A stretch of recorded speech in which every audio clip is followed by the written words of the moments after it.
السلام الله عليكم ورحمة الله تعالى وبركاته داواديال كسو داوادا برنامج كني عيارها oo maanta aan ku qaada dhigi doono qodobo aad u xiiso badan sheekada ugu weyn ee taaganna waxay noqonaysaa isla haatan magaalada Barcelona waxa gaaray macallimka kooxda Manchester City ee Pep Guardiola maxay tahay sababta qatarta sida uu ugu bareeray macallimka reer Spain ee Guardiola oo maxaa yeelay dib u soo laabashadiisa gudaha Ingiriiska waxay la micno noqon doontaa in uu gali doono 14 maalin oo karantiil ah sheekade oo cajaa'ib leh ayaa daba socota arintan qodobada iyo kuwa kale oo xiiso badan wararkii ugu dambeeyay ee suuqa ayaan ku qaadaa dhigi doonaa barnaamijkeena ugu horay haddii aad nagu cusub tahay subscribe dhaho janaalkeena adigoo riixaya calaamada gambaleelka hana naga iloobin ina la aksarto muuqaalkan mahadsanid aan ku bilaabano barnaamijkeena tababaraha kooxda Man City ee Pep Guardiola ayaa haatan waxa uu ka degay garoonka diyaaradaha ee magaalada Barcelona sheekada ugu weyn ee halkaasi uu u gaarayna waxay noqonaysaa in uu heshiis shakhsi ah la gaaro mucjisada reer Argentina ee Lionel Andres Leo Messi Guardiola wuxuu la sheekaystay salaasadii لاعبka reer Argentina waliba Messi ayaa telefoonka u diray Pep Guardiola isagoona ka codsanayay in uu ku biiro kooxdiisa لاعبka reer Argentina ayaana doonaya macallimka ka soo jeeda gobolka Catalonia in uu ka caawiyo ku guuleysiga markiisii toddobaad iyo markiisii sideedaad abaalmarinta Ballon d'Or sawir ay soo bandhigeen jariiradaha Isbaanishka haatan ayaana waxa uu muujiyay isaga oo taagan branka garoonka diyaaradaha ee magaalada Barcelona waa macallin Pep Guardiola wararka ayaana intaasi waxa ay ku darayaan in Pep Guardiola wada xaajoodyo uu la furi doono Lionel Andres Leo Messi si uu ugu qanciyo imaanshihiisa istaadiyaha Etihad Man City waxa waqti xaadirka kan ay dhankasteetaba safarkan ay u bareertay iyadoo horyaalka Premier League ee dalka Ingiriiska dhawaan uu bilaaban doono dib u soo laabashadiisa magacariga Ingiriiskana waxay la micno tahay in uu ku dhici doono 14 maalmood oo karantiil ah waxaana xusid mudan 14 September in uu bilaaban doono horyaalkii ugu xiisaha iyo xamaasada badnaa qaaradda Yurub ee Premier League maxay tahay sababta dhacdadani xanuunka badan ay ugu bareertay kooxda Man City waa isweydiinta taagan waqti xaadirka kan oo maxaa yeelay ciyaartooyda ma sii karo tababarka isku diyaarinta xilli ciyaareedka cusub laakiin sheekada ugu weyn ayaa waxa ay noqonaysaa sidii Lionel Messi ugu qancin lahaa in uu soo aado kooxda Manchester City waliba Man City waxa ay siin doontaa ilaa iyo 1.4 milyan oo gani toddobaadkii لاعبka reer Argentina haddii uu xirto maaliyadaasi buluug cadaanka ah sheekada kale ee taagan ayaa waxa ay tahay in si kasteetaba xitaa haddii uu iscasilo madaxweynaha kooxda Barcelona ee Josep Mario Bartomeu in Leo Andres Leo Messi ay ka go'an tahay gees kastaba in uu ka dhaqaajiyo kooxdan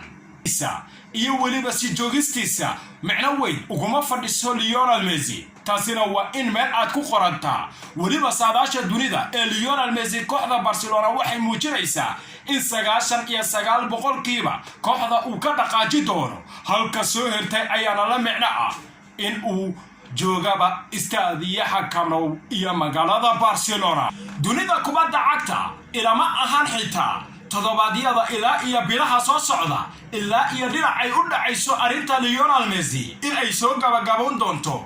muddooyinkii ugu dambeeyayna waxaa taagnayd hadalhayn weyn oo ku qotatay in Leo Messi uu aadi doono xagga iyo Paris Saint-Germain waxaana kooxda reer France ay ka xaalwaraysatay لاعبka reer Argentina Abis laakiin waxa uu sheegay in Lionel Messi gees kastaba uu doonayo in uu ku biiro kooxda Manchester City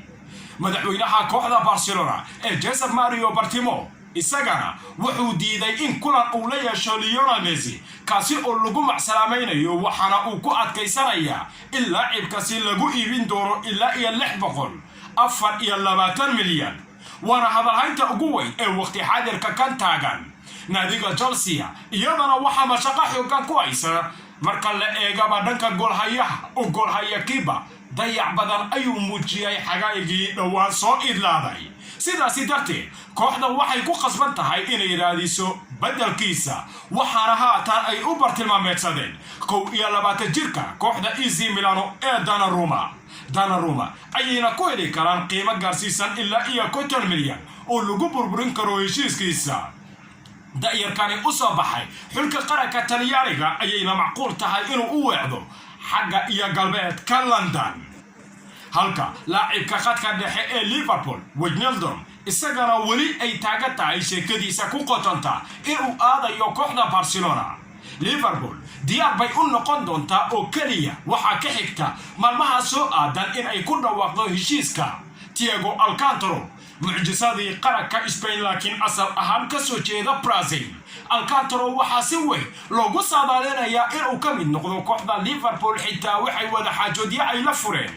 kooxda lagu magacaabo Bayern Munich sidaasi oo ay tahay heshiis shakhsi ahna way la gaareen Thiago Alcantara oo kooxda Bayern Munich si cad ugu sheegay gaas kastaba inuu doonayo inuu aado nolol ka duwan horyaalka Bundesliga wuxuuna xiisaynayaa xagga iyo Premier League weeraryahanka kooxda Liverpool ee Sadio Mane isagana waqti xaadirka kan wuxuu codsi iyo weliba dhambaalo jacayl oo cajaa'ib leh uu ka helaya macallimka cusub ee kooxda Barcelona Ronald Koeman oo dunidan ka raadinaya laacibkii بدلka u noqon lahaa Lionel Messi ama nolol ka dambaysa Messigan u sii weecanaya xagga iyo Manchester City 28 jirka ayaa qaab ciyaareed cajiib ah ku soo bandhigay waayihiisa Liverpool wuxuuna qayb ka noqday jiilkii dahabiga ahaa ee 30 sano kadib kula guuleystay horyaalka Premier League ee dalka Ingiriiska weliba sidoo kale ku darso wuxuu la qaaday intii uu joogay Liverpool koobka kooxaha adduunka waana kooxda ilaa iyo haatan ugu wanaagsan caalamkan ayuu sidoo kale kula guuleystay Liverpool iyo tartanka dhagaweynaha Champions League waxaana la xaqiri karin awoodaha qaaska ah ee laacibka reer Senegal ee Sadio Mane sidaasi oo ay tahayna dhan kastaba waa ay ka go'an tahay waqti xaadirka kan Barcelona sidii ay u heli lahayd Sadio Mane laakiin waa haddii Lionel Messi uu ka tago kooxda Barcelona Manchester United iyadana waqti xaadirka kan waxay caalamka ay ka baadigoobaysaa difaac hal u noqon kara mashaqadeeda kala daadasho waxaana shaki ku jirin Victor Lindelof isdhiibistiisii kulanka Sevilla kadib inuu gabay kalsoonida cid kasta oo taageerta United maamulka xitaa macallinka haatanna waxay qoondaynayaan in gacanta ay ku soo dhigaan 17 jir lagu magacaabo Alvaro Fernandes ayaana sidoo kale waxay tartan kala kulmi doonaan kooxaha Barcelona iyo Real Madrid oo iyagana xaalkiisa la socda waxaana lagu tiriyaa inuu yahay difaac haysta tayo lamida Virgil van Dijk oo ah mid waqti xaadirka kan qabsaday caalamka Europe Mohamed Salah oo kamida ciyaartooyda ugu wacan uguna wanaagsan Liverpool isna wuxuu ka sheekeeyay argagaxi galay qulubta cid kasta oo u ciyaarta Liverpool xitaa jamaahiirta ka gadal markii la joojiyay horyaalka Premier League ee dalka Ingiriiska kooxda ka dhisa gobolka Merseyside ayaa hoggaanka ku haysay ilaa 25 dhibcood laakiin caalamka waxa halakeeyay caabuqa coronavirus wuxuuna qalqal xoogan ku abuuray ciyaartooyda macallimka maamulka iyo taageerayaasha oo maxaa yeelay waxay dhan kasteetaba u baahnaayeen in ay uriyaan udugga iyo carafta uu leeyahay in la noqdo horyaalnimada Premier League ee dalka Ingiriiska oo aynan arag tan iyo markii magacaasi la bixiyay laacibka reer Masar ee Mohamed Salah oo ka hadlayay arrintanina waxa uu yiri aad ayaan u sugaynay in mar aan noqono horyaalnimada Premier League ee dalka Ingiriiska ciyaartooyda waxay ahaayeen kuwo walaacsan waxaana dhacayay isku hubin ku qotanta dhanka koobka hoggaankana waxaan ku haynay ilaa 25 dhibcood mar waliba waxaan ku sheegayay wareysiyadayda xitaa kii ugu horeeyay inaan doonayno ku guuleysiga Premier League